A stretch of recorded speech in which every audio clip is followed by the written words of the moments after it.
In the Soviet Union, trains weren't just transportation. They were part of everyday life. The country was massive. Distances stretched for thousands of kilometers. And for millions of people, the train was the only way to get from one place to another. Trains connected everything: cities, villages, entire republics.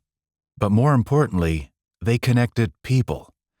And if you looked inside a train carriage, you could see a real snapshot of the country. In the USSR, there were several types of train cars. The most famous one, the platzkart, an open sleeper car with around 50 to 54 berths.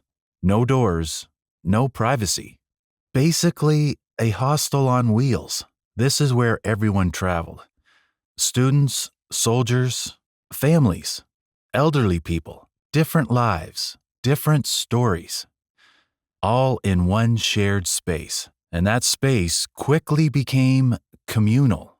Someone would pull out food. Someone would pour tea into those classic glasses with metal holders. Someone would start a conversation. And a couple of hours later, the entire carriage would know each other's life stories. Platzkart wasn't comfortable. It was crowded, loud, sometimes suffocating, especially in summer. Poor ventilation, too many people, sometimes even more than expected. In some cases, a carriage designed for 50 people could hold 70 or even 80. But at the same time, it had its own vibe. Real, alive. This was a place where strangers met, shared food, spent days together, and then parted ways, never seeing each other again. A completely different level was the coupe, closed compartments, 4 people. A door you could actually shut, more quiet, more comfort. People traveling here were usually on business trips, families, or what you'd call the Soviet intelligentsia. The conversations were calmer, the atmosphere more private, but even here, it was still very much the Soviet reality.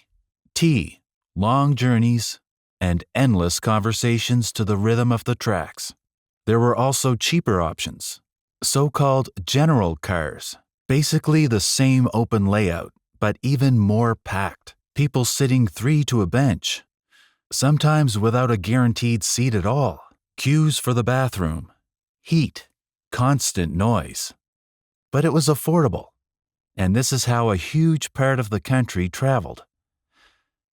Most train journeys weren't short. They were long, very long. People would travel for days, sometimes even a week.